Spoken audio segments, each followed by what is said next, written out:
गणेशोत्सव समन्वय समितीने सरकारकडे मागणी केली आहे. इथेनॉल मिश्रण झालं नसतं तर पेट्रोल इतकं महाग झालं असतं. पाकिस्तानमधील व्यवस्था कोलमडली आहे का? कोकण रेल्वेवरील प्रवाशांना मोठा दिलासा मिळालाय. बेकायदेशीर परदेशी नागरिकाला केव्हा आणि का हद्दपार केलं जाऊ शकत नाही. भारतीय संघाच्या श्रीलंका दौऱ्याच्या वेळापत्रकात बदल झालाय. रश्मिका विश्रांती घेणार आहे. या बातम्या आपण आजच्या पॉडकास्टमध्ये ऐकणार आहोत. नमस्कार, मी अनिरुद्ध गद्रे. आज 2 ऑगस्ट वार रविवार. तुम्ही ऐकत आहात देशातील number 1 Marathi news website isakal.com podcast. पॉडकास्टची पहिली बातमी आहे गणेशोत्सव मंडळाची. मुंबईत सार्वजनिक गणेशोत्सव मंडळात मोठ्या गणेश मूर्ती विराजमान केल्या जातात. त्यात शाडूच्या मातीच्या मोठ्या मूर्तीची स्थिरता राखणं कठीण आहे. त्यामुळे उंच गणेश मूर्तीच्या विसर्जनासाठी समुद्रात जागा उपलब्ध करून द्यावी अशी मागणी राज्य सरकार आणि मुंबई महापालिकेकडे केल्याचं बृहन्मुंबई गणेशोत्सव समन्वय समितीचे अध्यक्ष ॲडव्होकेट नरेश दहिबावकर यांनी सांगितलं. सार्वजनिक गणेशोत्सवाच्या पार्श्वभूमीवर पर्यावरण संरक्षण आणि मुंबईतील उंच गणेश मूर्तींची परंपरा यामध्ये समतोल साधण्यासाठी उंच पीओपी गणेश मूर्तींच्या विसर्जनासाठी नैसर्गिक जलस्रोतांमध्ये विशेष व्यवस्था करण्यात यावी.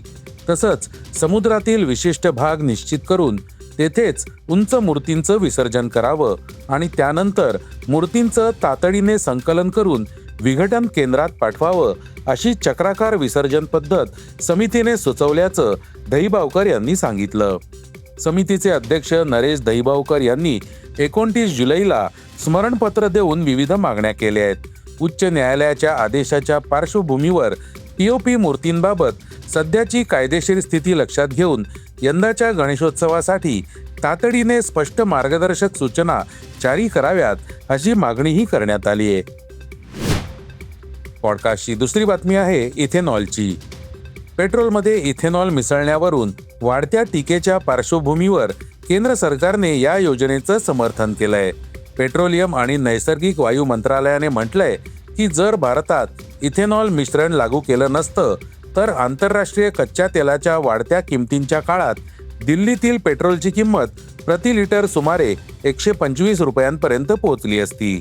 मंत्रालयाच्या म्हणण्यानुसार जागतिक बाजारात भारतीय कच्च्या तेलाची किंमत प्रति बॅरल $135 पोहोचली असतानाही दिल्लीतील लोकांना 94.77 रुपये प्रति लिटर दराने पेट्रोल परवडत होतं.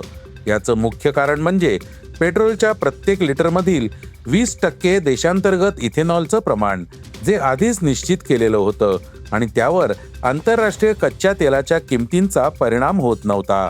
सरकारच्या म्हणण्यानुसार इथेनॉल मिश्रणाचा उद्देश दररोज सर्वात स्वस्त इंधन पुरवणं हा नसून आंतरराष्ट्रीय तेल किमतींमध्ये होणाऱ्या अचानक वाढीपासून देश आणि जनतेचं संरक्षण करणं हा आहे. या योजनेमुळे या संकटाच्या काळात ग्राहकांना प्रति लिटर 30 रुपयांपर्यंतचा दिलासा मिळालाय. इथेनॉल मिश्रणाशिवाय ग्राहकांना यापेक्षा खूप जास्त किंमत मोजावी लागली असती. पॉडकास्टची तिसरी बातमी आहे पाकिस्तानची. पाकिस्तानमध्ये लष्कर आणि सरकार यांच्यातील संबंधाबाबतची चर्चा पुन्हा एकदा तीव्र झाली आहे. गृहमंत्री मोहसिन नक्वी यांच्या अलीकडील वक्तव्यामुळे हे घडलंय, ज्यामध्ये त्यांनी देशाच्या सध्याच्या शासन प्रणालीचा आणि नवीन प्रांतांच्या गरजेचा उल्लेख केलाय. यामुळे पाकिस्तानमधील प्रशासकीय बदलांबाबत लष्कर आणि सरकार यांच्यात मतभेद आहेत का असा प्रश्न निर्माण झालाय.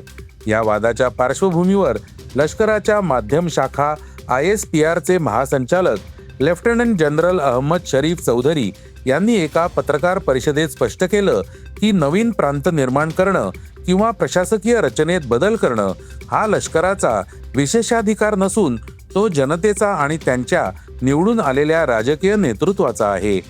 असे सर्व निर्णय संविधानानुसार आणि लोकशाही प्रक्रियेनुसार घेतले पाहिजेत. DG ISPRने सांगितलं की गृहमंत्र्यांनी त्यांचे वैयक्तिक मत व्यक्त केले असून त्यावर ते भाष्य करणार नाहीत. पॉडकास्टची चौथी बातमी आहे कोकण रेल्वेची. कोकण रेल्वे मार्गावरील प्रवाशांसाठी आनंदाची बातमी आहे. रेल्वे बोर्डाने छत्रपती शिवाजी महाराज टर्मिनस सावंतवाडी रोड दरम्यान नवीन नियमित एक्सप्रेस गाडीला मंजुरी दिली आहे. गणेशोत्सवापूर्वी घेतलेल्या या निर्णयामुळे मुंबई, ठाणे आणि कोकणातील प्रवाशांना मोठा दिलासा मिळणार आहे. रेल्वे बोर्डाने गाडी क्रमांक 15087 CSMT सावंतवाडी रोड एक्सप्रेस आणि गाडी क्रमांक 15088 सावंतवाडी रोड CSMT एक्सप्रेस या 2 नियमित गाड्यांना मंजुरी दिली आहे. मात्र या गाड्यांचं वेळापत्रक आणि पहिली फेरी कधी सुरू होणार याची घोषणा अद्याप झालेली नाही. रेल्वेकडून लवकरच याबाबत माहिती जाहीर केली जाणार आहे. पॉडकास्टची 5वी बातमी आहे परदेशी नागरिकांची.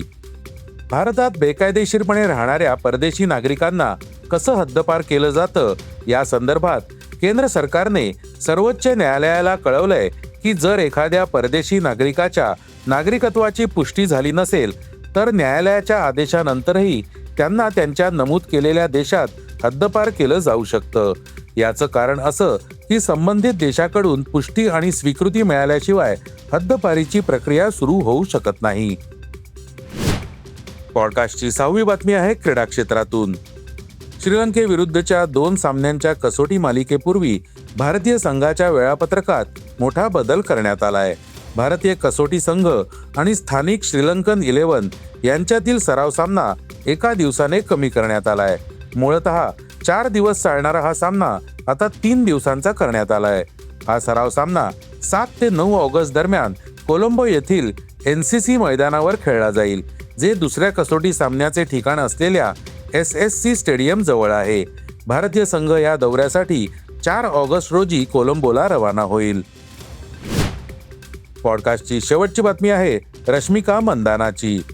दाक्षिणात्य चित्रपटसृष्टीपासून हिंदी चित्रपटांपर्यंत आपल्या अभिनयाची वेगळी छाप पाडणारी रश्मिका मंदाना सध्या अनेक मोठ्या चित्रपटांच्या चित्रीकरणात व्यग्र आहे. धावपळीच्या कामादरम्यान तिच्यासोबत एक अनपेक्षित घटना घडली. आगामी चित्रपटातील गाण्यासाठी नृत्य आणि ॲक्शन दृश्यांचं चित्रीकरण सुरू असताना रश्मिकाचा स्नायू गंभीररित्या दुखावला.